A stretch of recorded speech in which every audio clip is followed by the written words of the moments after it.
again, everybody. Andrew Rogers here for TST Total Sports Talk. Thank you very much for joining me. As always, it's a pleasure to have you here. I am, yes, your host for the program. Let's take a look now at the TST calendar. We are on Tuesday, December the 12th. Yes, we are exactly 13 days away from Christmas. This is the second last program before the Christmas break for me, as I will not be uploading an episode the week of the December 26th, December 26th Boxing Day. I will not be uploading an episode, but that's okay. We'll be right back the week after that, so that's okay. Yeah, how's everybody doing? Hope everybody's doing really well, enjoying everything that's going on in the sports world, because there is a ton of it. There's a ton of it. We have Hawk Tawk on the program, as always, this week. All things Winterhawks. All things good. All things good. We also have reports on the Owen Sound Attack, the Toronto Maple Leafs, the Toronto Raptors. We talk about the NFL. We talk about a whole other slew of whatever's other big headlines and big sports happenings over the past week. We'll go over those in our second to last segment, and then we wrap the show with the TST Sports Movie Pick of the week. Now, a new twist on each one of these segments that we do. We're going to do it in a little bit of a different style. What that means is we're going to start off each segment with my understanding of what that team's Christmas wish list, if they were to write a letter to Santa requesting something that they would like for Christmas, to turn things around or to keep them going in the direction they're going. So this will be interesting. I'm looking forward to these for you. But you know what? Listen, there's a lot to cover, so let's get right down to it. Let's start off the program this week with Hawk Talk. TST Total Sports Talk presents Hawk Talk, brought to you by Gord's Imprints and Design. New location opening at 685 Goderich Street in downtown Port Elgin in the fall of 2017. Visit www.gordsimprints.com for more. On this week's edition of Hawk Talk, okay, so here's my understanding of what a Winterhawks Santa, a Christmas letter to Santa would look like. Dear Santa, Saugeen Shores Winterhawks here. So far out of the gate, we're 4-5-1. Nowhere near the record pace that we had last season, where we went 18-1-1. We've had some ups, we've had some downs. We're looking for consistency. We're looking for a better result game in and game out. Maybe a couple bounces going our way. We want to know what we can do to better ourselves. Maybe a couple of sticks, maybe a couple new sticks under the Christmas tree would be nice. Maybe a couple of new skates to put on our feet. That'll propel us a couple times a little bit better around the corners and the edges. And maybe just to throw the bounces our way. As right now we're looking at a potential for a playoff spot. And we'd really like to be there because we feel like we can make some noise come the end of January. So, Santa, you can help us out. That'd be great. Signed, your friends, the Saugeen Shores Winterhawks. Here's your game recap from last week. The Saugeen Shores Winterhawks were back at the Plex as they welcome in the Shelburne Muskies for the second time in 3 weeks. The Saugeen Shores Winterhawks would end a 2-game losing streak with a 5-1 win over Shelburne. They improved to 5-5-1 on the season, while Shelburne drops to 7-4-0 on the year. Goaltender Richard Harris was unbelievable for the Winterhawks. His first game action of the season, he picked up the W, making 29 saves on 30 shots for the victory. While goaltender Ed Davey of the Shelburne Muskies was very busy, he had to face 50 shots, and unfortunately only made 45 saves in the defeat. Scoring for your Saugeen Shores Winterhawks, they had 5 different goal scorers in the game. Brian Kazarian had his third, Miles McLean his fourth, Josh Hopkin his fourth, Curtis Johnston his second, and Nick Quaid his first.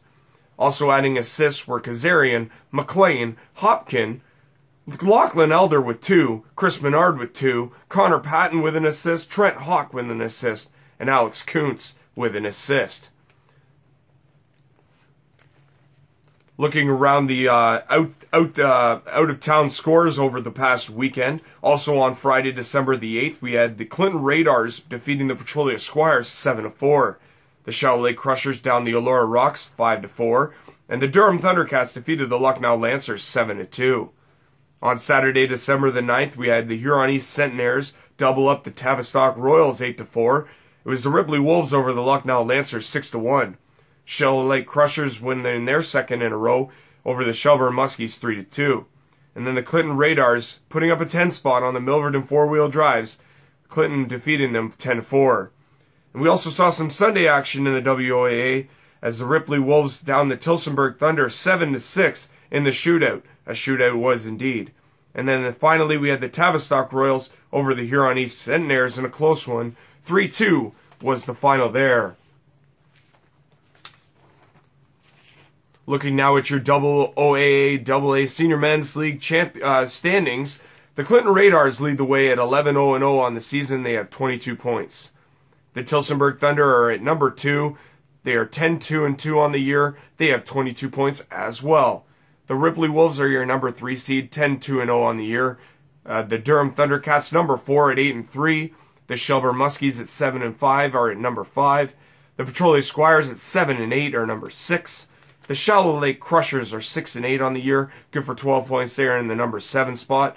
While your Saugeen Shores Winterhawks are 5-5-1, good for 11 points. They are tied for the 8th seed with the Huron East Centenaires.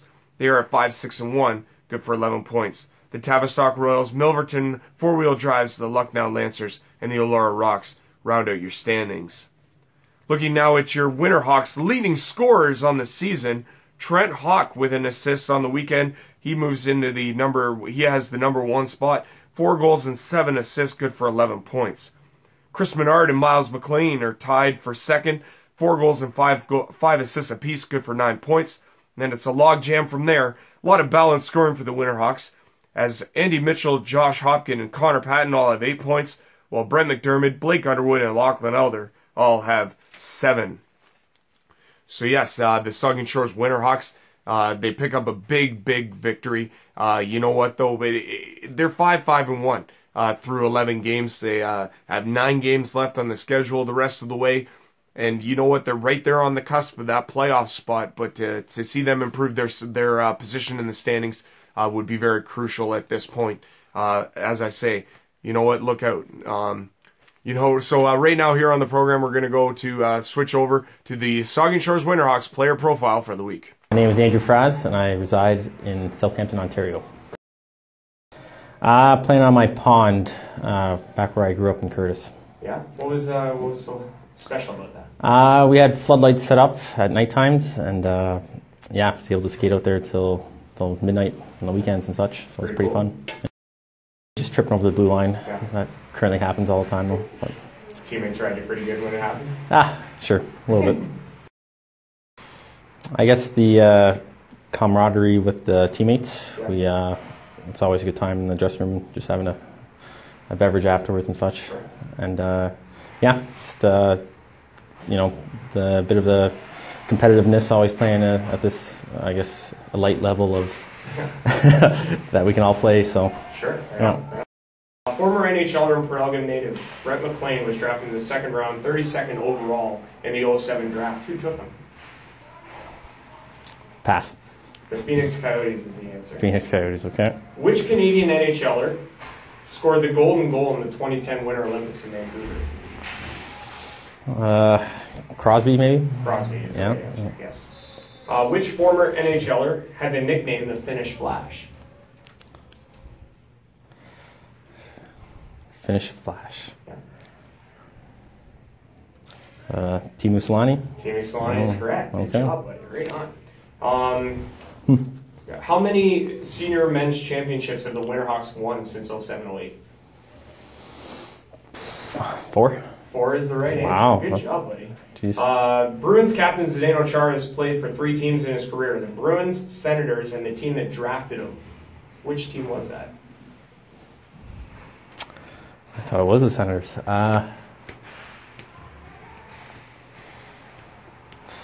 Okay, I'm going to have to pass on that one. The correct answer is the New York Islanders. Islanders. And finally, spell the word Zamboni. Zamboni. Good job. Just knowing that I guess you're playing for the town, and it's, I guess, the highest level that I guess you can play at really in this area. So yeah, it's fun.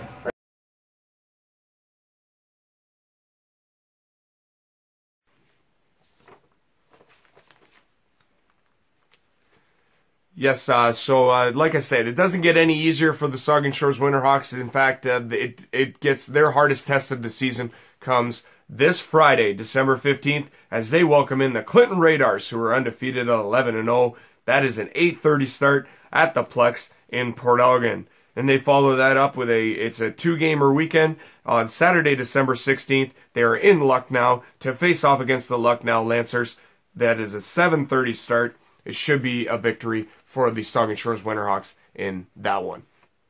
Looking also at your out-of-town schedule as it pertains to the WOA for the weekend. On Friday, December 15th, it's Elora Rocks at the Milverton Four-Wheel Drives. You got the Huron East Centenaires and the Petrolia to face off against the Petrolia Squires. You have the Tilsonburg Thunder into Durham to face off against the Thundercats. That's an 8:30 start.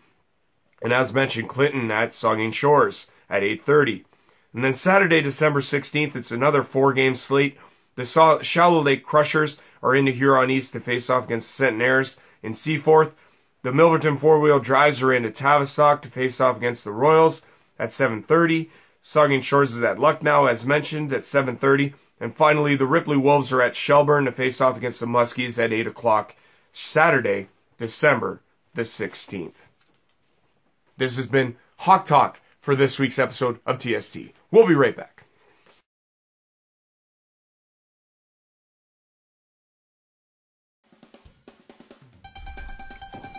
TST Total Sports Talk presents the Owen Sound Attack Report.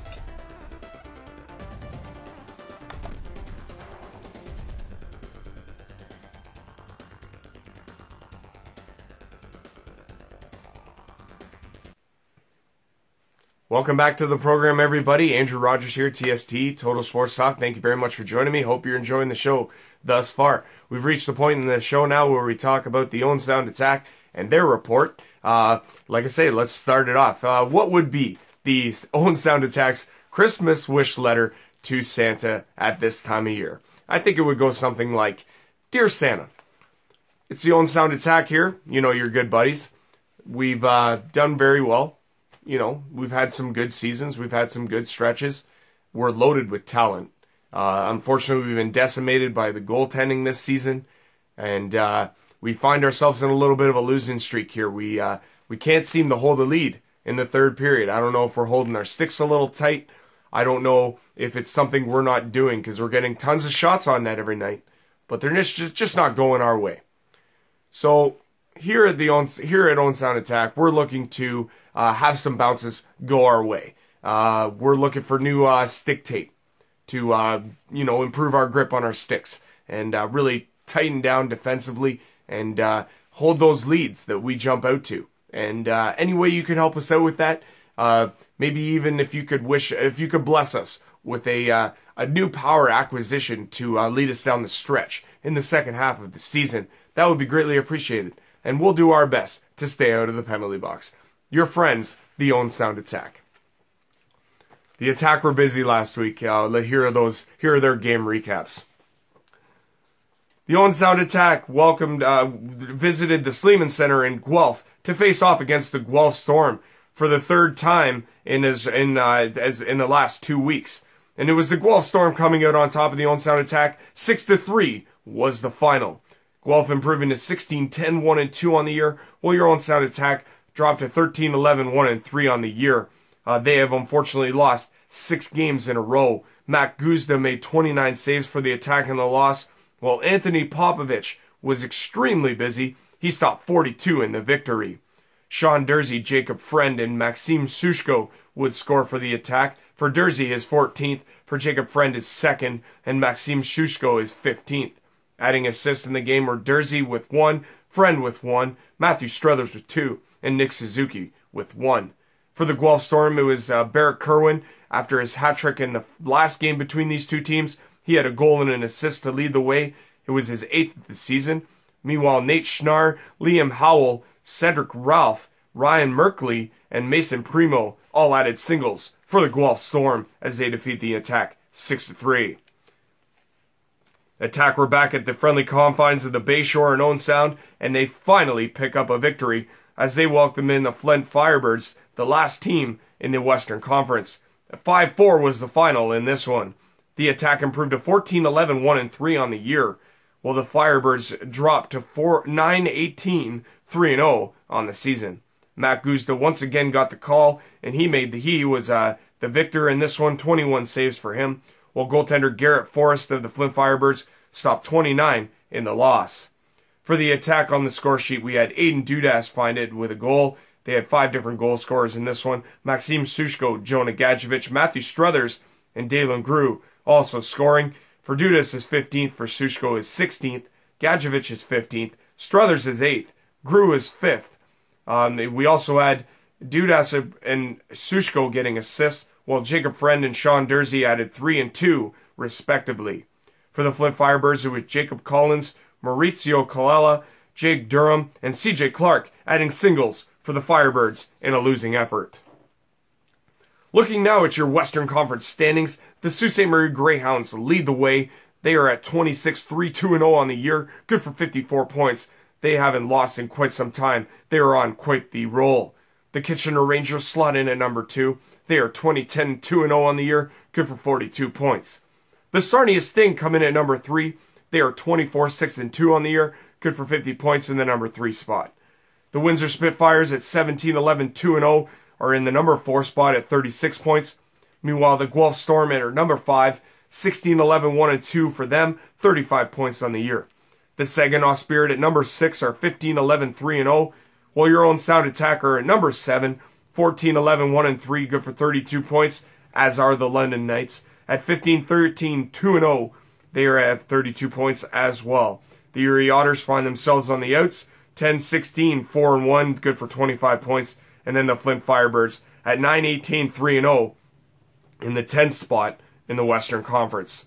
Looking now at your Eastern Conference standings, it's the Hamilton Bulldogs leading the way in that one. They are 18-7-3-3 on the year, good for 42 points. In the second spot, you got the Barrie Colts at 17-2-1 on the year. The Kingston Frontenacs are at number 3, 16-8-3-3 on the year, while the Niagara Ice Dogs are 4th, 16-9-3-2 for them. The Peterborough Petes at 15-14-1-1 are at number 5, while the Ottawa 67s are in the number 6 spot at 14-15-1-2. The Oshawa Generals 13-7-2-0, good for 28 points in the number 7 spot, while the North Bay Battalion hold down the 8th spot, 11-6-4 on the year. They have 26 points. The Sudbury Wolves one behind in the number 9 spot at 10-17-5-0, good for 25 points, and then the Mississauga Steelheads, last year's OHL finalist, 11-19-0-1 on the year. They're good for 23 points. They are in the number 10 spot in the Eastern Conference standings. Looking now at your Owen Sound Attack scoring leaders, Nick Suzuki continues to lead the way, 17 goals and 27 assists for him. Sean Dursey is second on the team, 14 goals and 28 assists. He leads all defensemen in scoring for them, and he also has the assist lead at 28. He has 42 points on the season. Aiden Dudas comes in at number 3, has 15 goals and 18 assists, good for 33 points. Kevin Hancock at number 4, 10 goals and 19 assists, while Maxim Sushko and Jonah Gadjevich both have 26 points at 5 and 6, respectively. Updating your league leading scorers, Jordan Kyrou continues to lead the way. He has widened his margin on Aaron Luchuk by 7 points. He has 19 goals and 39 assists for the Sarnia Sting. Aaron Luchuk of the Spitfires, 28 and 23, good for 51. While Morgan Frost of the Sault Ste. Marie Greyhounds, 15 and 32 for 47 points for him. Robert Thomas has shot up the leaderboard for the London Knights. He is now up to 20 goals and 26 assists on the season, good for 46 points. Boris Kachuk of the Sault Ste. Marie Greyhounds rounds out your top 5, 27 goals for him on the year. He's one behind Luchuk for the goal-scoring lead. He has 18 assists to go with that, good for 45 points. So yes, the Owen Sound Attack, They finally got on in the win column with a win over the Flint Firebirds, although they did let in 4, and they did let another lead slip. But they were able to grind out the victory. Hopefully this will be a good sign of things to come. As they enter the weekend slate of games, we have Thursday, December 14th. They're in action in Barrie against the Barrie Colts. That is a 7:30 puck drop. And then they start a 4-game homestand. Saturday, December 16th at the Bayshore. They welcome in the Kingston Frontenacs at 7:30. And then Sunday, December 17th, in a Sunday matinee, they welcome in the London Knights. That is a 2 p.m. puck drop at the Bayshore in Owen Sound.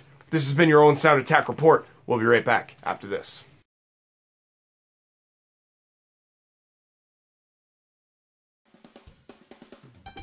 TST Total Sports Talk presents the NHL and the Toronto Maple Leafs Report.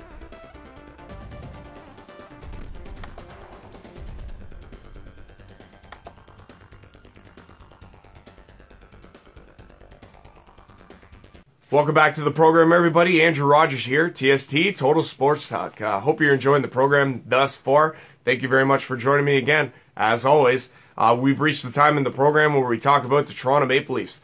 Now, what would their Christmas letter look like to Santa? Well, that's a toughie, but I think I could grind it out. Dear Santa, Toronto Maple Leafs here. I think you know us. We've been around the league for quite some time, and you've been gracious to us as we've won 13 cups in our history. But, buddy, it's been a little while since we won one, okay? So, work on that with the big guy if you could. Yeah, we haven't won one in 50 years, but who's counting? We're off to a good start, though. We're sitting second right now in the Atlantic Division standings. We're in a very good spot. Unfortunately, we're not number one, though, because you gifted Steven Stamkos with a full bill of health, and look at what he's done this year. Thanks a lot for that. Santa, all we're asking really for you is maybe if you could do the same in terms of a clean bill of health and help out one of ours, Austin Matthews. We'll get to that in a little bit. Austin Matthews, yeah, battling these injuries, and we really would like some sort of relief there if possible. Thank you very much, Santa, though, for your continued support of our Toronto Maple Leaf franchise as we look for the city's first Stanley Cup in 50 years. Thank you, Santa, and Merry Christmas and Happy Holidays. Yes, that's something of that effect, as I believe would be your Toronto Maple Leafs Christmas letter to Santa. Game recaps for the Maple Leafs this past week. The Toronto Maple Leafs were at the ACC in Toronto to welcome back the Calgary Flames to the ACC. It was the second meeting between the two clubs in a week. As the Maple Leafs prevailed in this one, 2-1 was the final, and the shootout was required. The Maple Leafs improving to 18-10-1 on the year, while the Calgary Flames dropped to 14-12-2. Mike Smith with losing goalie in this one for Calgary. He stopped 28 in the loss, while goaltender Fred Anderson was very busy and very sharp in the game. He made 47 saves in regulation and a couple more in the shootout. Scoring for your Toronto Maple Leafs was Morgan Riley with his fourth. For the Calgary Flames, it was Mark Giordano with his fourth. It was assisted by Troy Brouwer and Sean Monahan. In the shootout in the skills competition, Austin Matthews would score for the Toronto Maple Leafs. Mitch Marner and Patrick Marleau would miss, though, opening the door for the Calgary Flames. Sean Monahan missed. Matthew Tkachuk, he scored. Johnny Gaudreau missed. And William Nylander with the goal in the fourth round, as Michael Backlund couldn't score for the Calgary Flames to extend it, as the Maple Leafs prevailed in this one. 2-1 was your final. Maple Leafs would then travel to Pittsburgh to face off against the Pittsburgh Penguins on Hockey Night in Canada, and they would prevail again. 4-3 was the final in this one, as they win their second in a row. Maple Leafs improving to 19-10-1 on the year, while the Pittsburgh Penguins dropped to 16-12-3. Goaltender Casey DeSmith was called upon after Tristan Jarry started the game for the Penguins, allowed 3 goals on 16 shots in the first period. DeSmith would take over the reins in the start of the second period. He made 8 saves on 9 shots, and unfortunately was a hard luck loser in this one. For the Toronto Maple Leafs, Fred Anderson made 33 saves for his second consecutive victory. Tyler Bozak had 2 on the night, giving him 6 on the season, while Connor Brown had his 9th and James Van Riemsdyk his 14th. Mitch Marner had a very productive game for the Buds, 3 assists for him, while Morgan Riley added a single. Pittsburgh scorers on the night were Sidney Crosby with his 13th, Evgeny Malkin with his 9th, and Riley Sheehan with his 3rd. Adding 2 assists was Dominique Simone and Phil Kessel, former Toronto Maple Leafs, with 1 assist in the game. Unfortunately, Austin Matthews was injured during the contest when he collided with Morgan Riley, and it doesn't look good for Austin Matthews. They're concerned, obviously, for him. As we look at our next game recap, the Toronto Maple Leafs stayed at back in the ACC to welcome in the Edmonton Oilers. No Austin Matthews in this one, but they turned out to be on the winning side for a 5th time without Matthews in the lineup. 1-0 was the final. Zach Hyman's 6th of the season was the game winner, as Jake Gardiner and William Nylander added assists. Goaltender Curtis McElhinney on in relief in the backup, or on the second of a back-to-back. He was very strong and unbelievable in this game. McElhinney making 41 saves, including a number on Connor McDavid and a number on the a full 5-on-3 power play from the Oilers. As like I said, they registered 41 shots on net, but McElhinney stopped them all. Maple Leafs improving to 20-10-1 on the season. Oilers falling to 12-16-2 on the year. Goaltender Laurent Brossoit making another start in relief of Cam Talbot, who is still hurt. He made 22 saves on the night, but unfortunately was the loser in this one. Looking now at your Atlantic Division standings, the Tampa Bay Lightning continue to lead the way. They are 21-6-2, 3 points ahead of the Toronto Maple Leafs. They are at 20-10-1, good for 41 points. The Boston Bruins at 14-9-4, good for 32. Montreal Canadiens at 13-14-4, good for 30. The Florida Panthers at 12-14-4 for 28. The Detroit Red Wings at 11-13-6, good for 28. And the Ottawa Senators, who are just unbelievably, just terribly bad right now, at 9-12-7, they can't seem to win a game. They have 25 points, while the Buffalo Sabres at 7-17-6 are in the basement of the Atlantic. Looking now at your Metro standings, the Columbus Blue Jackets lead the way over there, 19-10-1 on the year, good for 39 points. The New York Islanders have been hot this year, 17-10-3 to start. They have 37 points. They are tied with the Washington Capitals, who are at 18-12-1 on the year. The New Jersey Devils are at 16-9-4. They are unbelievable as well, good for 36 points in the number 4 spot, and that would be the first wild card spot if the playoffs were to end today. Occupying the second wild card would be the New York Rangers at 16-11-3, good for 35 points.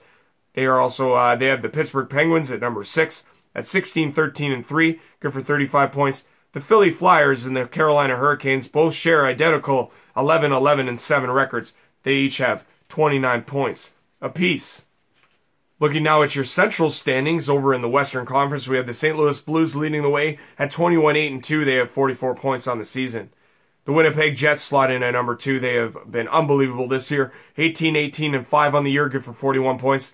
The Nashville Predators at number 3, 18-7-4 on the year. While the Dallas Stars at number 4, 17-3-1 on the year. Minnesota Wild at number 5, 15-11-3. While the Chicago Blackhawks aren't off to the greatest start, 14-11-5 on the season for them. Not the ideal start for them for sure. And the Colorado Avalanche at 14-13-2 are the last place in the Central Division. And then finally, looking at our Pacific Division, we have the LA Kings at 28-3 on the year, good for 43 points. The Vegas Golden Knights, the big surprise of the season in their first year of expansion, 19-9-1 on the year, good for 39 points. The San Jose Sharks are at number 3, 16-10-3 on the year, good for 35 points. While the Calgary Flames are at number 4, 16-12-2 on the year, good for 34 points. You have the Anaheim Ducks at 13-11-7, good for 33 points. And the Vancouver Canucks at number 6, 14-13-4, good for 32. The Edmonton Oilers are very disappointing, 12-16-2 on the year, good for 26 points. And the Arizona Coyotes, the biggest disappointment in the NHL besides the Buffalo Sabres, 7-21-5 on the season, just not going to be able to get it done. Looking now at your Toronto Maple Leafs leading scorers, Austin Matthews leads the way at 13-13. He has 26 points. He's 3 better than Nazem Kadri, who has 13-10 on the year. William Nylander has been hot of late. 5 goals and 16 assists now for 21 points. He is tied with James Van Riemsdyk, who has 14 goals and 7 assists on the year, good for 21 points. Those 14 goals lead the team in goals. Morgan Riley has 4 goals and 16 assists, good for 20 points. He is the defenseman leader on the team. Mitch Marner comes in at number 6, 2-17 on the year, good for 19 points. Patty Marleau has 10-7.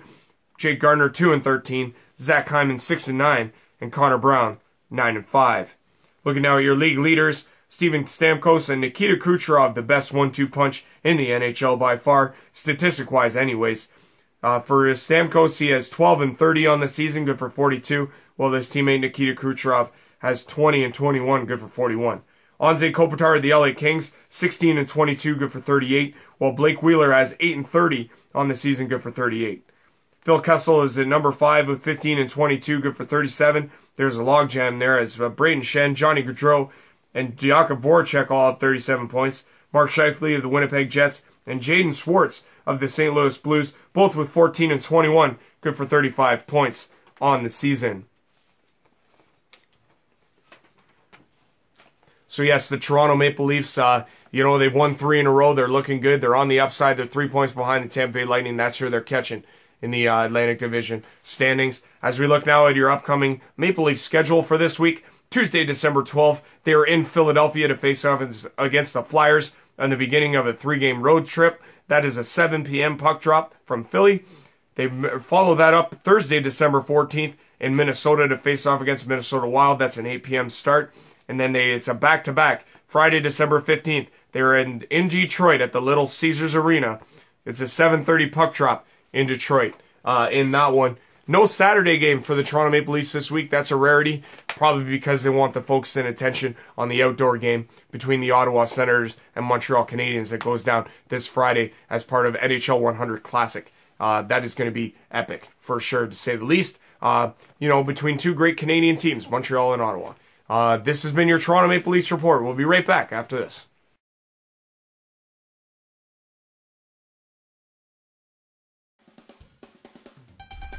TST Total Sports Talk presents the Toronto Raptors and the NBA Report.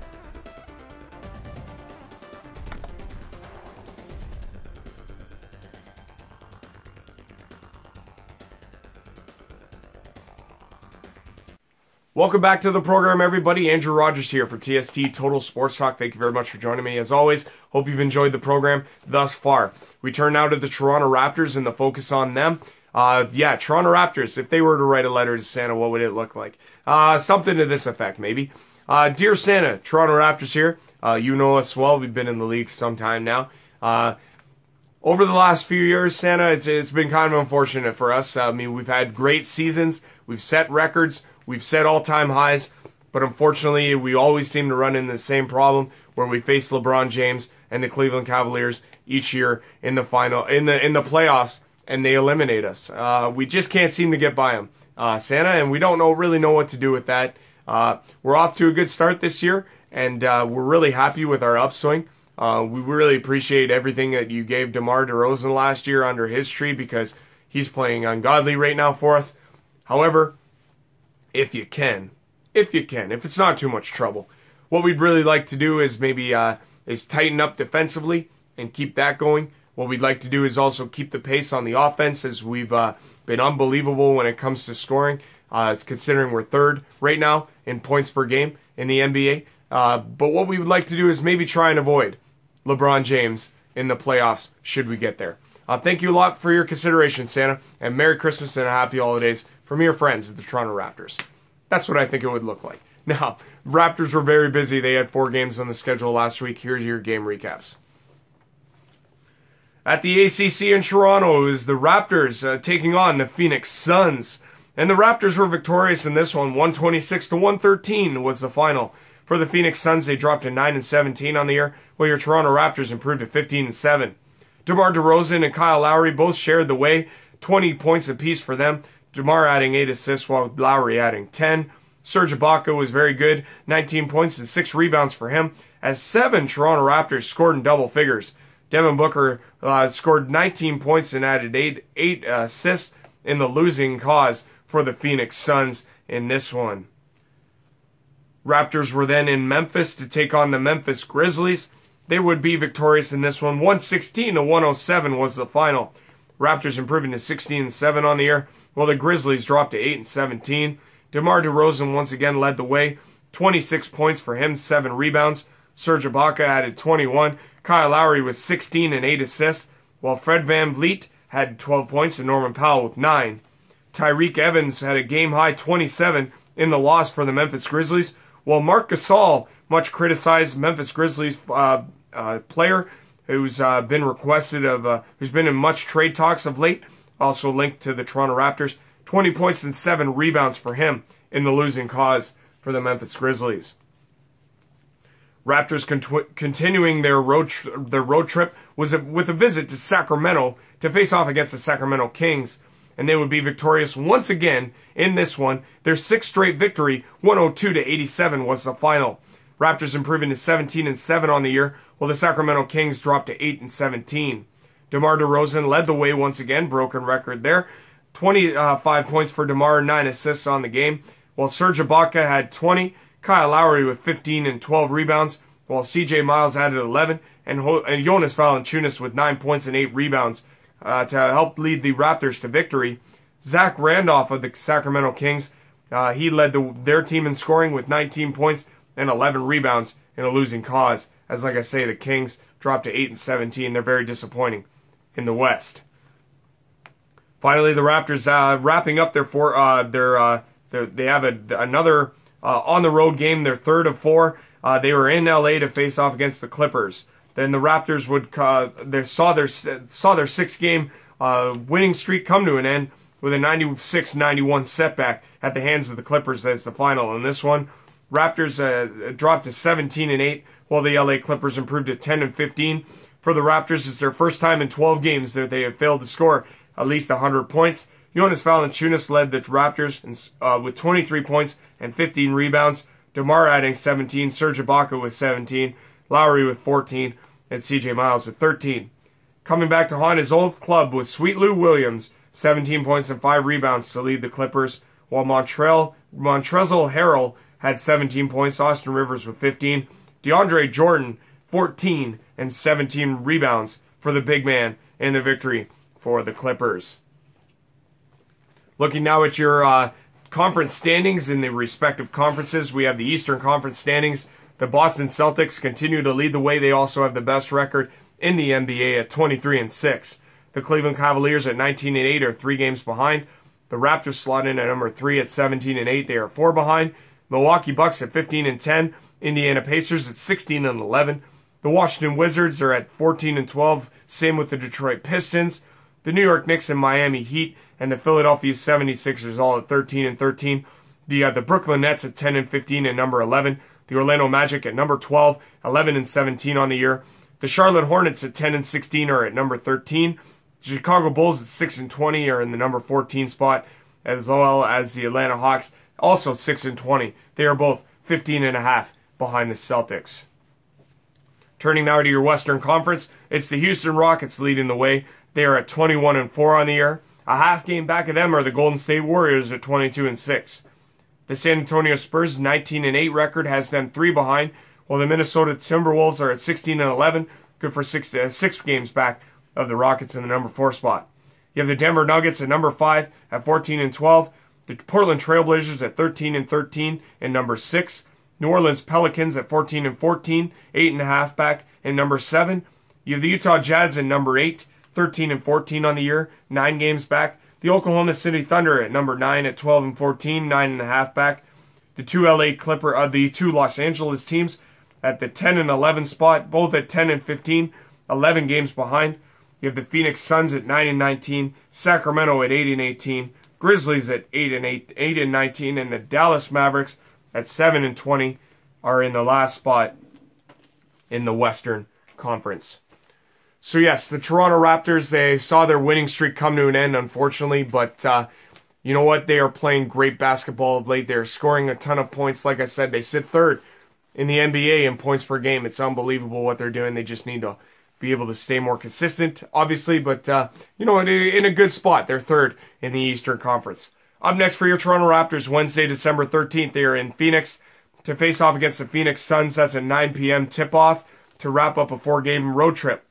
They return home to the ACC Friday, December 15th, as they welcome in the Brooklyn Nets at 7:30. And then Sunday, December 17th, They are at the ACC again against the Sacramento Kings in a matinee. It's a 3:30 tip-off from the ACC. This has been your NBA report and your Toronto Raptors report. We'll be right back after this.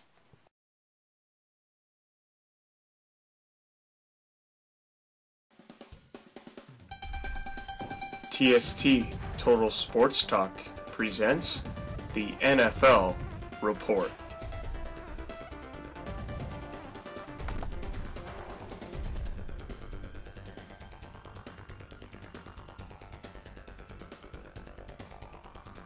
Welcome back to the program, everybody. Andrew Rogers here for TST Total Sports Talk. Thank you very much for joining me. As always, it's a pleasure to have you here. It's now time for our NFL Report. Give you all the recaps and all the previews and your statistical leaders for this past week's action in the NFL. Let's just get that started, shall we? Devontae Freeman had rushed for 24 times for 91 yards and a touchdown as the Atlanta Falcons defeated the New Orleans Saints 20-17 was the final. Atlanta improving to 8-5 while the Saints dropped to 9-4. A wild one in Buffalo as they accumulated 12 inches of snow during the game. But it was the Buffalo Bills coming out on top of the Indianapolis Colts. 13-7 in overtime was the final. LaShawn McCoy with a run in late in the game to seal it. He rushed 32 times for 156 yards and that touchdown as mentioned as they defeat the Indianapolis Colts and keep their playoff hopes alive. Carolina Panthers' Jonathan Stewart rushed 16 times for 103 yards, adding 3 scores on the ground as the Panthers defeated the Minnesota Vikings. 31-24 was the final. Carolina improving to 9-4 while the Minnesota Vikings dropped to 10-3. Jordan Howard rushed 23 times for 147 yards and 2 touchdowns on the ground as it was the Chicago Bears over the Cincinnati Bengals 33-7. Chicago improving to 4-9 while Cincy drops to 5-8. The Green Bay Packers defeated the Cleveland Browns in overtime on a Davante Adams touchdown. They defeated them 27-21 was the final. Brett Hundley was very good in the game, 35 of 46, 265 yards and 3 touchdowns, as the Packers kept their faint playoff hopes alive, improving to 7-6, while Cleveland dropped to 0-13. Jimmy Garoppolo went 20 of 33 for 334 yards, a touchdown and an interception to lead the way, as the San Francisco 49ers handed the Houston Texans their 9th loss of the season. 26-16 was the final. San Francisco improving to 3-10 on the year.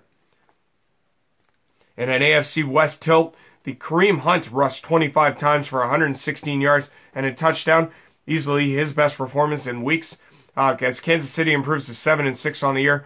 26-15 was the final. Oakland Raiders falling to 6-7 as they see their playoff hopes take a hit in this one. It was the Detroit Lions over the Tampa Bay Buccaneers, 24-21. Matt Prater hitting a game-winning field goal late in the fourth quarter. Detroit improves to 7-6, while the Tampa Bay Buccaneers fall to 4-9. Matt Stafford, 36 of 44, 381 yards, a touchdown and 2 interceptions in the victory.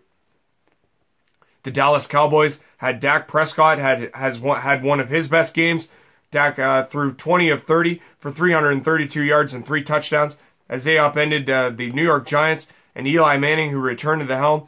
But it was the same result. 2-11 they fall to on the year, while the Cowboys improved to 7-6. 30-10, like I said, was the final.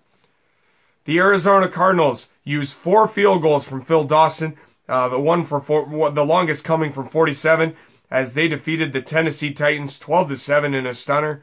Arizona improving to 6-7, while Tennessee drops to 8-5. They sit in a playoff spot right now, Tennessee, but it doesn't look good as the Jacksonville Jaguars look primed in that AFC South division.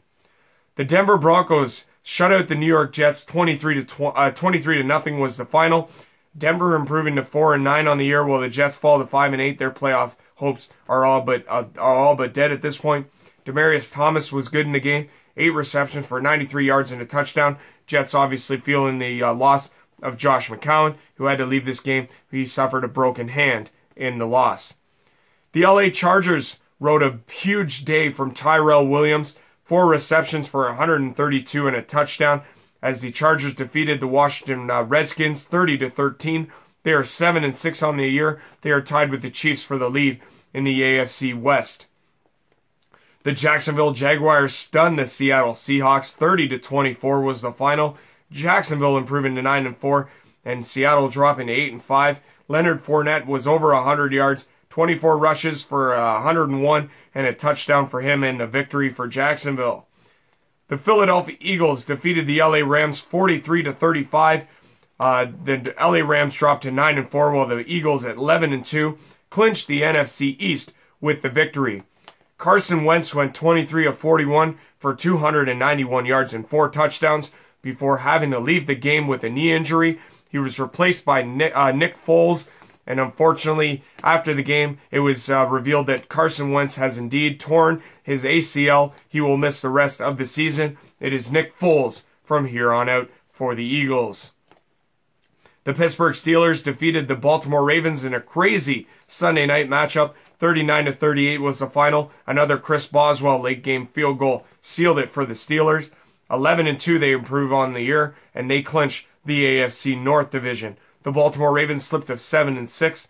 They are on the outside looking in right now. 44 of 66 was Big Ben Roethlisberger, and he was over 500 yards passing. He had 506, 2 touchdowns for him on the day. And finally, in the Monday night game last week, we had the Miami Dolphins upsetting the New England Patriots. 27-20 was the final. Jay Cutler looked like himself of old. 25 of 38, 263 very good yards and 3 touchdowns. Miami improving to 6-7, keeping their faint playoff hopes alive. While the New England Patriots take a hit, they were in the battle with the Steelers for the first overall spot in the AFC, but they now fall a game behind at 10-3 on the season. Taking a look now at your statistical leaders, you're at the quarterback position. Ben Roethlisberger led the way. He threw 44 of 66 for 506 yards and 2 touchdowns. Matt Stafford was number 2 for the Detroit Lions, 36 of 44 for 381 yards. He had a touchdown and 2 interceptions. Jimmy Garoppolo of the San Francisco 49ers finds himself at number 3, 20 of 33 for him, 334 yards, a touchdown, interception. Dak Prescott, 20 of 30 for 332 yards, 3 touchdowns. Phillip Rivers, 18 of 31 for 319 yards, 2 touchdowns. He had almost 300 yards at the half. He was just been unbelievable in the second half for the LA Chargers. Think they started the season 0-5. It's just unbelievable what they've done since, and a big cause to that has been the play of Phillip Rivers. Looking now at your rushing leaders for Week 14, LaShawn McCoy led the way, 32 rushes for 156 yards and a touchdown. Jordan Howard of the Chicago Bears, 23 rushes for 147 and 2 touchdowns. Frank Gore rushed 36 times for 130 yards, no touchdowns.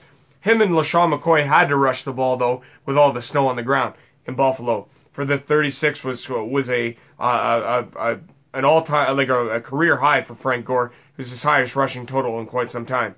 Isaiah Crowell of the Cleveland Browns rushed 19 times for 121 yards, while Alex Collins of the Baltimore Ravens, 18 rushes for 120 and a touchdown, rounds out the top 5. Finally, our receiving leaders for the week. Antonio Brown was led the way by a wide margin. 11 catches for 213 yards for him. DeAndre Hopkins of the Houston Texans, 11 catches also for 149 and 2 touchdowns for the Texans. As mentioned, Tyrell Williams of the LA Chargers, 4 for 132 and a touchdown. Cooper Kupp of the LA Rams, 5 for 118 and a touchdown. While Michael Thomas of the New Orleans Saints, he caught 10 for 117 and a touchdown. He rounds out your top 5. Looking now at your playoff pictures as it stands today, you got the NFC playoff picture. The Philadelphia Eagles that are 11-2, they have clinched the NFC East and they sit in number 1 spot. They take on the Giants next week. The Minnesota Vikings at 10-3 are at number 2. They have a matchup in Week 15 against the Cincinnati Bengals, who are at 5-8.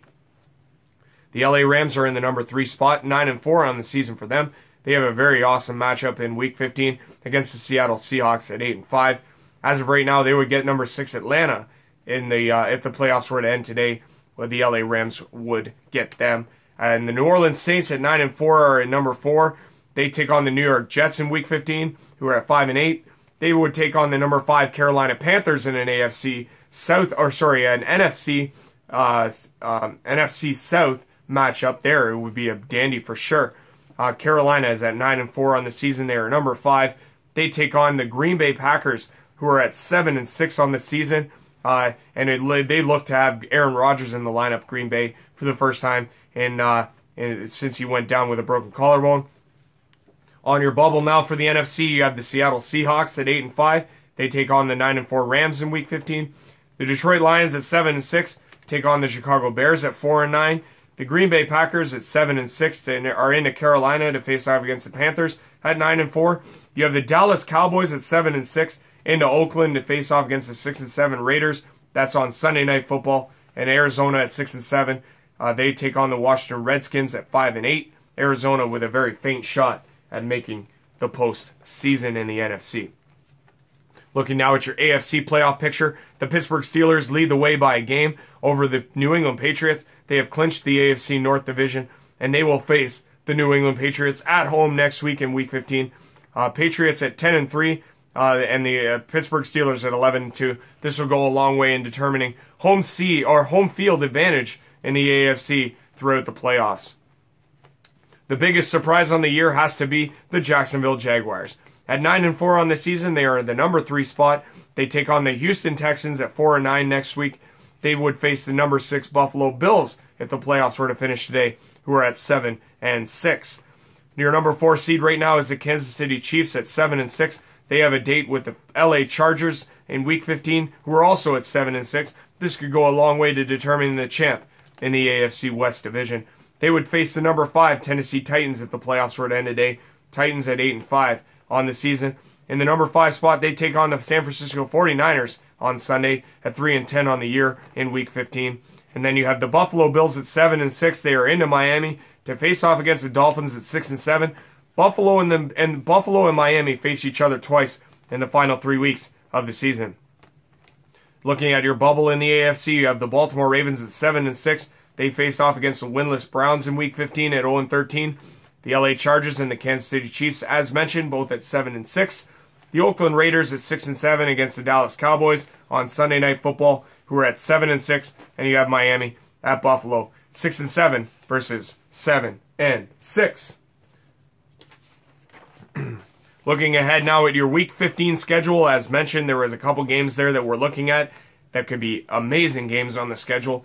Also, a scheduling note, there will be Saturday games for the first time in the NFL this season. Saturday, December 16th, we have 2 tilts. So your Thursday night game goes December 14th between the Denver Broncos at 4-9 and the Indianapolis Colts at 3-10, probably the worst Thursday night game of the year so far.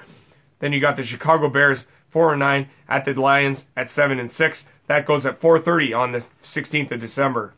Then finally, the LA Chargers and the Kansas City Chiefs, both at 7-6. That's an 8:25 start Saturday evening, December 16th. Sunday, you got the Miami Dolphins at 6-7 in Buffalo to face off against the Bills at 7-6. You got the Green Bay Packers in one of the games of the week, 7-6 into Carolina to face off against the Carolina Panthers at 9-4. The Baltimore Ravens at 7-6 against Cleveland Browns at 0-13. Houston at Jacksonville. You got Cincy at Minnesota. The New York Jets at New Orleans Saints. The Eagles at the Giants. Arizona at Washington. A potential game of the week candidate, the LA Rams into Seattle to face off against the Seattle Seahawks. That's at 4:05. New England at Pittsburgh, 4:25. Tennessee at San Fran, 4:25 there. Dallas at Oakland is the Sunday nighter at 8:30. And finally, Week 15 wraps Monday night, December 18th. It's the 8-5 Falcons at the 4-9 Tampa Bay Buccaneers. Now, of course, our NFL TST game picks continues. We have a tight race coming down to the wire with the final 3 weeks on tap. Last week, Sean Smuck went 9-7. He is 114-63 on the year. He has a 3-game lead over Andrew Warren, who went 7-9. He is 111-66 on the year. Marcus Ripson picked up a game. He went 8-8 on the season, or he went 8-8 last week. He is 110-67. He has 4 games behind of Sean Smuck. Jason Antonori had an unbelievable week, 11-5. He's 108-69, 6 games behind. Mike Story, Mike Flanagan, myself, and my wife Jessica Rogers, we're pretty much out and down in the dumps. However, with 16 games on the schedule for the next 3 weeks, it's really anybody's guess as to who can finish first. But Sean looks to have a considerable advantage right now, being 3 games ahead. That's all for your NFL report for this week's edition of TST Total Sports Talk. We'll be right back after this.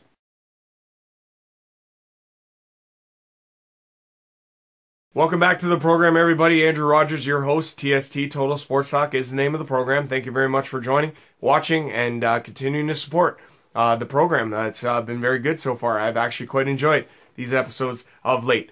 We want to take this opportunity right now to inform you of some of the other major sports headlines that took place this last week. Of course, this time of year, we're getting really, really close to the start of the World Junior Competition, which takes place in Buffalo this year. It should be a phenomenal tournament. Canada releasing their list of 33 invites to the Canadian squad that they will then trim down to their final roster this upcoming Friday. On the selections, so we look right now really quick. We got the goalies. Leading the way there is Michael DiPietro of the Windsor Spitfires and Carter Hart of the Everett Silvertips. They look to be the favorites in the goalies to be selected. Michael DiPietro of the OHL and Carter Hart of the WHL.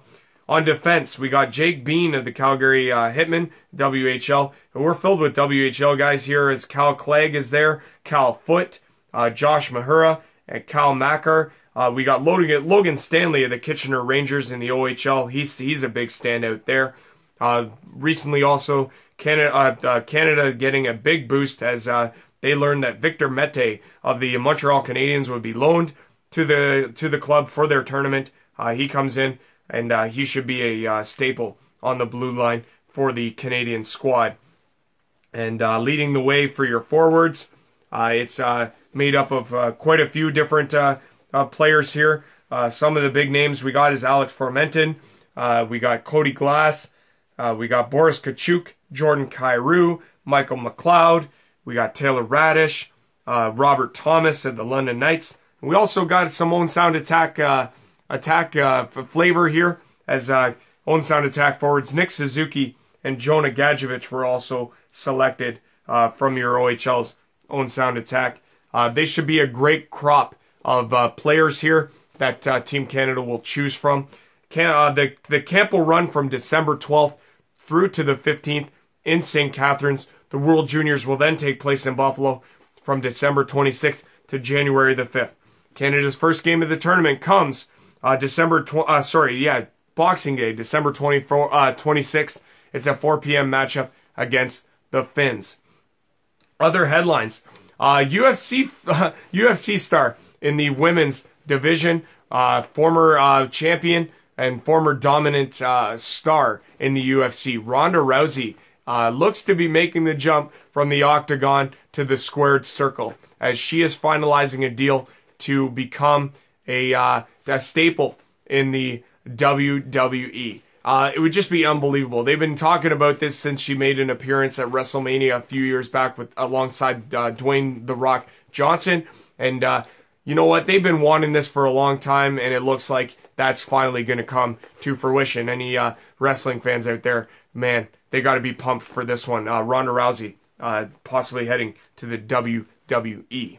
Other headlines, we have the Roger Goodell, the NFL's commissioner, signing an extension this past week. 5 years, $200 million to remain the commissioner of the NFL. I know one person who isn't happy about that, and that's Jerry Jones of the Dallas Cowboys. We had a trade in the NBA this past week. Philadelphia 76ers sending Jahlil Okafor and Canadian Nick Stauskas and a second-round pick to the Brooklyn Nets in exchange for Trevor Booker. You know what? It's a great deal for Jahlil, and you know what? Hopefully he can turn things around for his career and make a name for himself in Brooklyn. That'd be really good to see for him. He's a great young talent, and you know what? It'll be a good start for him in Brooklyn. The NHL has also accepted an application for expansion from the state and the capital of Seattle.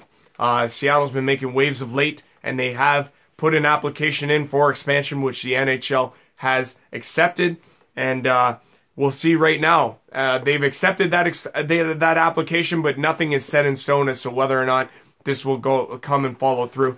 The price tag is so pricey, man. Holy smokes. The expansion price tag is $650 million if you want to join the NHL. It's just unbelievable. Switching back to the UFC, we got some news out of there as well. Canadian icon George St. Pierre it was revealed that he was diagnosed with colitis.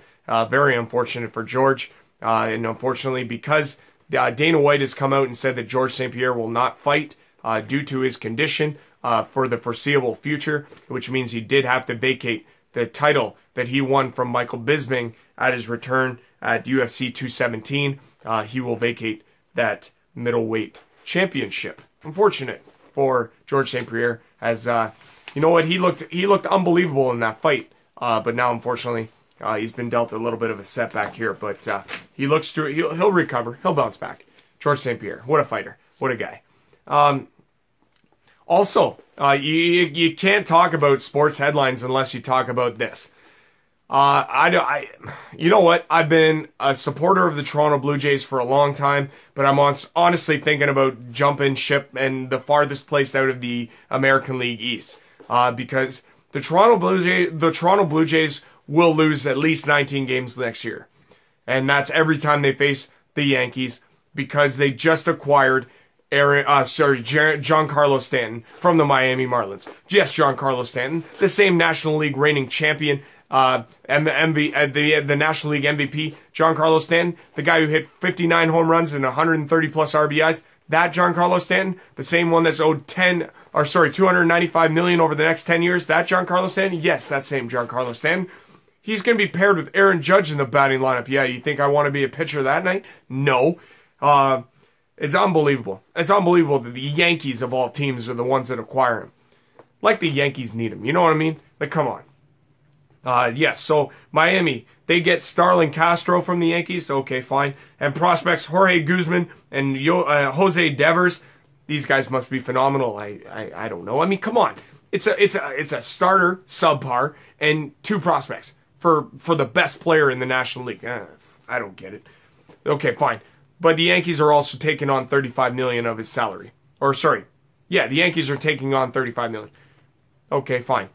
Guys owed $295 over the next 10 years, but 35, okay, fine. You know what? With all the thing about the Yankees that bugs me the most is every year they're over the luxury tax and they just pay it and slap on the wrist, no big deal. Like, come on. Like, how are other teams supposed to be competitive? You know? That's why the Marlins have to trade away guys like Giancarlo Stanton who they can't afford, because they signed him in that ridiculous deal when they did, and they haven't been very good since. I think that's what Stanton was hoping for. Fortunately, he didn't get it. Yeah, 59 home runs for Stanton last year. He was the NL MVP. Aaron Judge hit 52. He was the AL Rookie of the Year. Having those two guys in the lineup alongside Gary Sanchez, the Yankees are going to be very good for a long period of time if this continues to go the way it's going. Okay, so we got a little bit of hometown notes here. The Pittsburgh Penguins have recalled defenseman Kevin Churchman from the Wilkes-Barre Scranton Penguins. Now you're saying, well, who's Kevin Churchman? Well, Kevin Churchman is a Port Elgin native. I know him actually quite well. I went to school with his older brother Mark, and Kevin is I believe around my youngest sister's age. But I did know him. I did know him well, and he's a good dude, and he's quite the unbelievable hockey player, and he's had a great year in Wilkes-Barre for the Wilkes-Barre Scranton Penguins of the AHL. He leads all their defensemen in scoring. He has 14 points in 22 games with them this season. And, he's been recalled by the Pittsburgh Penguins, and it's very nice to see. So congratulations, Kevin. It's good to see a Port Elgin native making it and performing well on that stage. We have the story about the Philadelphia Eagles and Carson Wentz. Boy, is that just devastating news. They're 11-2. They have clinched the NFC East.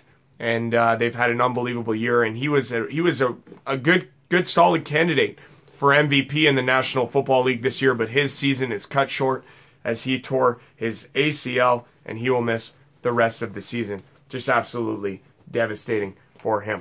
And our final sports headline that we want to cover, we can't have this segment without talking about this. This was the headline in the Toronto Sun this past weekend. Yes, the Toronto FC winning the MLS Cup over the Seattle Sounders. They defeated them in the final. 2-0 was the final. Jose Altidore scoring the game-winning goal, and it was on an absolute unbelievable play. Toronto FC exacting some revenge as they were defeated by the Seattle Sounders in last year's MLS final on penalty kicks. But it's unbelievable, and it's great for the city of Toronto as they crown their second champion at BMO. As the Toronto Argos hoist the Grey Cup just a week prior. And you know what? Congratulations, Toronto FC, on your MLS Cup championship win. We'll be right back on the program. We're going to take a short intermission, and we'll be right back with your TST Sports Movie Pick of the Week. We'll be right back.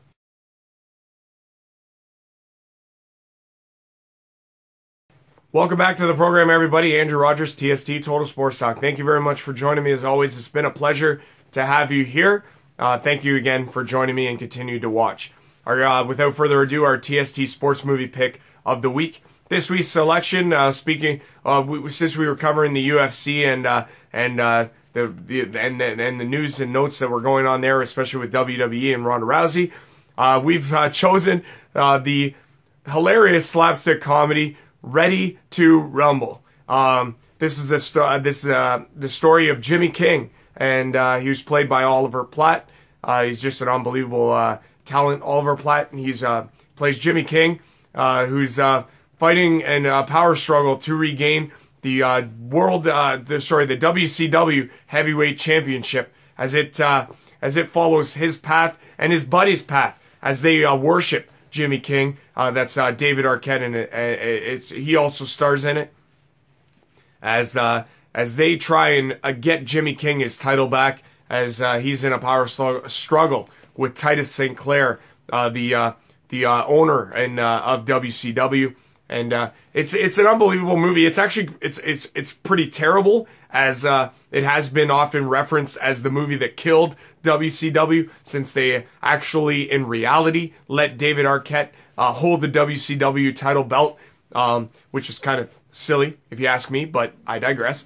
So you had this. You know what? He had a number of cameos from people like Bill Goldberg, and you had cameos from Sting and Diamond Dallas Page, and even the Macho Man, Randy Savage. That was just unbelievable. But anyways, yes, Ready to Rumble is the TST Sports Movie Pick of the Week. I was thirsty too.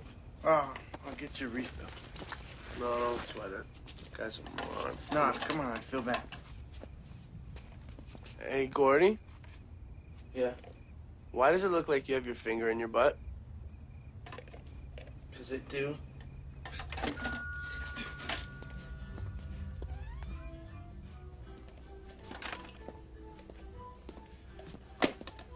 All right, Jerko, what do you want? I need a new sugar slush. Why? Because there's something wrong with this one. Smell it. Ooh. Ooh. Oh, it's awful. Ah, I know. oh, Smells like my ass, right? oh, yeah, Maybe your ass. It's weird, huh? like a bitter, sour ass. Oh, It's like you poured it right from your butt. oh, oh, I will get you another one ASAP. Thanks. So bad. How could you drink that? I struggled through most of it, but the butt fruit just kind of settled at the bottom. That wraps our show. Our commentator clothing was made and purchased by Vistaprint. Go to vistaprint.ca for all your custom apparel needs.